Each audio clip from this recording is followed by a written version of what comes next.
Hello दोस्तों, नमस्ते। आज हम बनाएंगे गैस, कब्ज, एसिडिटी, मोटापे को कम करने के लिए बहुत ही ज़बरदस्त चूर्ण की रेसिपी। इसे बनाना बहुत ही आसान है और इसको बनाने के लिए मार्केट जाने की भी ज़रूरत नहीं है। सभी सामान हमारे किचन के अंदर ही मिल जाता है। तो चलते तो बना लेते हैं। तो इसे बनाने के लिए सबसे पहले मैं ले रही हूँ यहाँ पे जीरा। जीरा हमारे वेट लॉस के लिए बहुत ही अच्छा होता है और गैस कब्ज के लिए भी जीरा बहुत ही अच्छा होता है।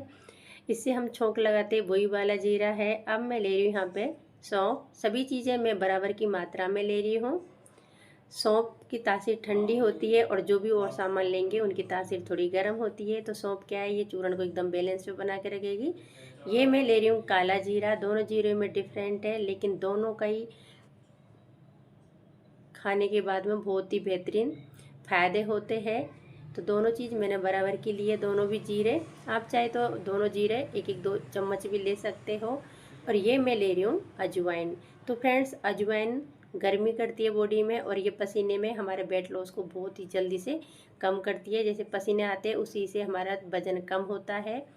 ये मैं ले रही हूँ इलायची। तो आपको छोटी इलायची लेनी है। छोटी इलायची इलायची गैस, कब्ज, एसिडिटी, सिर दर्द, बालों को चमक लाना, ये सभी चीज़ों में बहुत ही अच्छी रहती है। और बालों में नरमपन भी रहता है इलायची से। इलायची खाने के और भी बहुत सारे फ़ायदे होते हैं। तो इसे कैसे बनाना, किस तरीके से लेना, वो सब मैं आपको इस वीडियो में बताऊंगी। आप इसको बिल्कुल भी बीच में स्किप नहीं करना। बहुत ही फ़ायदेमंद रेमेडी है। इसमें हम और भी चीज़ मिलाएंगे। तो वो चीज़ें हम मिलाएंगे वेट लॉस के लिए, मतलब वजन कम करने के लिए। तो उसके लिए हम आगे वीडियो में बताएंगे। पहले हम देख लेते हैं गैस, कब्ज, एसिडिटी के लिए किस तरीके से बनाना है। और जीरा के फ़ायदे तो बहुत ही ज़्यादा है। यदि आप गूगल पे भी सर्च करके देखोगे तो पढ़ते पढ़ते आप भी थक जाओगे कि जीरे के इतने अनगिनत फ़ायदे हैं। वज़न कम करने में भी बहुत अच्छा होता है और गैस, कब्ज, एसिडिटी में भी जीरा बहुत ही अच्छा होता है। और सौंफ का पानी पीने के फ़ायदे बहुत ही अनगिनत है। पानी भी पी सकते हैं आप सौंफ का चूर्ण भी ले सकते हो। और काले जीरा तो इतना अच्छा होता है कि जिनकी थायराइड वगैरह रहता है, एसिडिटी वगैरह रहती है, उनको बहुत ही फ़ायदा होता है। ये मैंने अजवाइन ली है, ये थोड़ी कम है सभी चीज़ों से। तो मतलब अजवाइन को आप थोड़ा कम लें, क्योंकि अभी सर्दियों में ले सकते हो लेकिन गर्मी के टाइम पे थोड़ा कम लें। अब इसे कैसे बनाना है वो मैं आपको आगे दिखाती हूँ। तो यहाँ पे गैस मैंने चालू कर लिया है और तवा लिया है। इसके ऊपर हम इन सब चीज़ों को डाल देंगे, सिर्फ इलायची को छोड़ के। इलायची को हमको गर्म नहीं करना है, इलायची को कच्ची को ही लेना है। और छोटी इलायची लेना है, बड़ी वाली नहीं लेना है। तो मैं ये चूर्ण ज़्यादा मात्रा में नहीं बना रही हूँ, कम ही मात्रा में बना रही हूँ। यदि आप इसे ज़्यादा मात्रा में बना रहे हो तो सभी चीज़ों को अलग अलग सेकें, क्योंकि हम एक ही साथ में सभी को सेकेंगे तो किसी किसी की सीखना थोड़ा जल्दी सीख जाते हैं। जैसे अजवाइन वगैरह बहुत नाजुक होती है तो बहुत ही जल्दी से सीख जाते हैं, और सौंफ, जीरा ये थोड़ा लेट सीखते हैं। इसलिए सभी को आप अलग अलग भूनें यदि ज़्यादा बना रहे हो तो इस तरीके से कंटिन्यू इसे भून लेना है। इसे ज़्यादा नहीं भूनना है और ना ही इसका ज़्यादा कलर चेंज करना है। हल्का सा भून लेना है और उसके बाद में इसको हम ठंडा कर लेंगे। इस तरीके से देखिए, तो इसमें थोड़ा थोड़ा धुआं आने लग गया है और ये अच्छे से भुन भी गया है। इससे ज़्यादा इसे नहीं भूनना है। अब गैस को हम क्या करेंगे, बंद कर देंगे और गरम तवे पे इसे थोड़ी देर इस तरीके से चलाते रहेंगे। तो मैंने यहाँ पे गैस को बंद कर दिया है और इसे मैं थोड़ी देर इसी तवे पे इस तरीके से चम्मच से चला लूँगी। इससे क्या है, इसके अंदर थोड़ा सा भी कच्चापन रहेगा वो निकल जाएगा, क्योंकि हम ज़्यादा देर तक इसे नहीं भून सकते, नहीं तो जलने लग जाएगी अजवाइन। अजवाइन को अलग से भूनते तो और भी अच्छा रहता है वैसे। तो सभी चीज़ भुन गई है। अब इसे हम निकाल लेते दूसरी प्लेट में। और फ्रेंड्स, आप चाहे तो इसमें मोटा वाला धनिया भी ले सकते हो, यानी कि साबुत धनिया भी वज़न कम करने में बहुत ही अच्छा होता है। सभी चीज़ों को जब आप इस तरीके से भून के ये पाउडर बना के रखोगे तो काफ़ी लंबे समय तक ख़राब नहीं होता है। अब इसे इस प्लेट के अंदर निकाल लेते हैं और थोड़ा सा गर्म है। बिल्कुल ठंडा होने के बाद में इसे हम ग्राइंड करेंगे।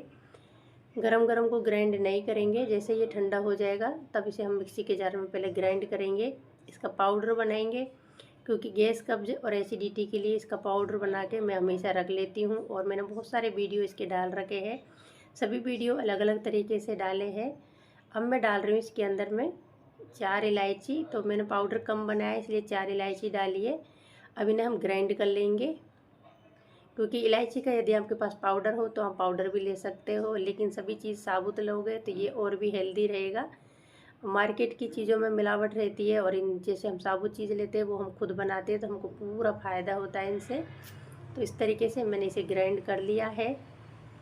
ये देखिए, ये पाउडर 8 से 10 दिन तक आराम से चल जाएगा यदि आप एक टाइम लोगे तो, और यदि हम दोनों टाइम लेते हो तो आपको 4-5 दिन चल जाता है। सुबह शाम भी आप इसे ले सकते हो, बहुत ही फ़ायदेमंद होता है ये। वज़न भी कम करता है और गैस कब्ज एसिडिटी में भी बहुत ज़्यादा फ़ायदा होता है। बेली फैट को भी बहुत जल्दी से कम करता है, बहुत ही तेज़ी से। तो सभी चीज़ें मैंने ग्राइंड कर ली है। अब इसके अंदर डालेंगे हम काला नमक। तो काला नमक इतना ही डालना है कि आपके पाउडर जो चूर्ण बनाया है उसके अंदर कितना जाएगा। जैसे हम सब्जी में नमक डालते हैं उसी हिसाब से इसमें स्वाद के हिसाब से काला नमक डाल देना है। काले नमक को पहले अच्छी तरीके से मिलाएंगे और मिलाने के बाद में इसमें डालेंगे हम हींग। तो हींग ज़्यादा नहीं डालना है, हींग हमको इतना ही डालना है जैसे हम सब्जी में डालते उतना ही हींग डालना है, इससे ज़्यादा हींग इसमें नहीं डालेंगे। और फ्रेंड्स, इसे कैसे लेना है वो भी मैं आपको बता देती हूँ। यदि आप गैस कब्ज और एसिडिटी से परेशान हो तो आपको खाली पेट 1 चम्मच लेना है और ऊपर से गुनगुना पानी पी लेना है, या फिर गुनगुने पानी में मिला के इसे ले सकते हो। तो ये मैंने साथ में हींग भी डाल दिया है और इसे भी हम मिला लेते हैं। तो हींग और काला नमक को आप थोड़ा सा गर्म तवे पे भी डाल के भी इस पर डाल सकते हो। जैसे गैस बंद करके गर्म तवा रहता है उसके ऊपर थोड़ा डाल दो इसके, और फिर इसमें डाल सकते हो या फिर डायरेक्ट भी डाल सकते हो। अब इसे आपको ऐसे ही लेना है जैसे गर्म पानी कर लेना है। 1 चम्मच जितना मैं बता रही हूँ उतना आपको सुबह में ले लेना है और उतना ही आपको शाम को खाना खाने के बाद ले लेना है। अब यदि आप मोटापे से परेशान हो तो उसके लिए बता देती हूँ मैं आपको। तो अभी फिर गैस पे आ गए हैं और यहाँ पे मैंने लिया फ्राई पैन, इसके अंदर डाल दिया 1 गिलास पानी। अब इसके अंदर डालेंगे हम छोटा सा टुकड़ा दालचीनी का, क्योंकि हमको रोज़ वेट लॉस के लिए लेना रहेगा तो ज़्यादा बड़ा टुकड़ा हम नहीं डाल सकते। एक दिन में हम पतले भी नहीं हो सकते कि एक दिन में हम बड़ा टुकड़ा डाल के पतला हो सकते हैं। और 1 चम्मच भर के जो चूर्ण बनाया वो डाल दिया है। अब इसे हम अच्छे से उबालेंगे और इसे इतनी देर तक उबालेंगे कि ये आधा गिलास पानी रह जाए। वेट लॉस के लिए दालचीनी का टुकड़ा बहुत ही अच्छा होता है, ये वेट लॉस कम करने में बहुत ही फ़ायदेमंद होता है। लेकिन यदि आप इसे गर्मियों में ले रहे हो तो दालचीनी की तासीर गर्म होती है, तो यदि आपको ज़्यादा पसीना वगैरह आते हैं तो आप दालचीनी को स्किप कर सकते हो, और यदि आपको सूट करता है तो आप दालचीनी के टुकड़े को डाल सकते हो। लेकिन ध्यान रखें प्रेग्नेंट लेडीज इसे ना ले क्योंकि बहुत गर्म रहता है। तो आपको वज़न कम करना है तो इस तरीके से आप ये चूर्ण को ज़रूर बना के, इस तरीके की ये चाय बना के ज़रूर लें, बहुत ही अच्छा रहता है। तो ये देखिए उबलते उबलते आधा गिलास रह गया है। अब इसे हम छान लेते हैं, इतना ही उबालेंगे, इससे ज़्यादा इसे नहीं उबालेंगे। और छान के किस तरीके से लेना वो भी मैं आपको आगे बताऊंगी और इसमें क्या क्या डालना है। वेट लॉस के लिए तो बहुत ही बेहतरीन रेमेडी है, आप इसे ज़रूर बना के पिए, बहुत अच्छी रहती है। तो इधर मैंने वही गिलास लिया जिससे हमने पानी डाला है और इसे अब हम छान लेंगे। अब छानने के बाद में इसमें हम चाहे तो नींबू भी डाल सकते हो। यदि आप सुबह के टाइम पी रहे हो तो नींबू डाल के पी सकते हो, ये आपके ऊपर है। आप सुबह से आप दोनों टाइम भी नींबू डाल के पी सकते हो। अब ये गर्म है, थोड़ा ठंडा होने देंगे, उसके बाद में मैं इसमें शहद डालूँगी। मैं सुबह में लेती हूँ इसे तो नींबू डाल के लेती हूँ, आधा नींबू को डाल देती हूँ इसमें निचोड़ के, और उसके बाद में मैं इसे ले लेती हूँ सुबह खाली पेट। और मैं शाम को 5 बजे के आसपास लेती हूँ इसे, तो शाम को मैं इसे शहद के साथ लेती हूँ। तो मैं ये जो वेट लॉस की रेमेडी बना रही हूँ अभी शाम के टाइम बना रही हूँ। तो मैं आपको बता देती हूँ, मैं इसके अंदर 1 चम्मच शहद डाल रही हूँ। मैं रोज़ इसी तरीके से लेती हूँ, मेरा दोनों टाइम का अलग अलग रूटीन है। सुबह मैं नींबू डाल के लेती हूँ सेम तरीके से, और शाम को मैं शहद डाल के लेती हूँ। बहुत ही फ़ायदेमंद रेमेडी है, आपकी बेली फैट तो बहुत तेज़ी से कम हो जाएगा। लेकिन आपको कंटिन्यू रखना है, आप दोनों टाइम भी रख सकते हो। आप चाहे तो शहद और नींबू दोनों भी डाल सकते हो। अब इसे हल्का सा ठंडा होने दें, गरम गरम को नहीं पीना है। और जैसे ये ठंडा हो जाएगा, जैसे मतलब हल्का गुनगुना रहना चाहिए, तो आपको सिप सिप करके पीना है, एक साथ में एकदम से नहीं पीना है। और आपका वज़न इतना तेज़ी से कम होगा कि जैसे मक्खन पिघलता है ऐसे। तो यदि ये रेमेडी आपको अच्छी लगी हो तो लाइक शेयर सब्सक्राइब जरूर करें। Bye bye, take care.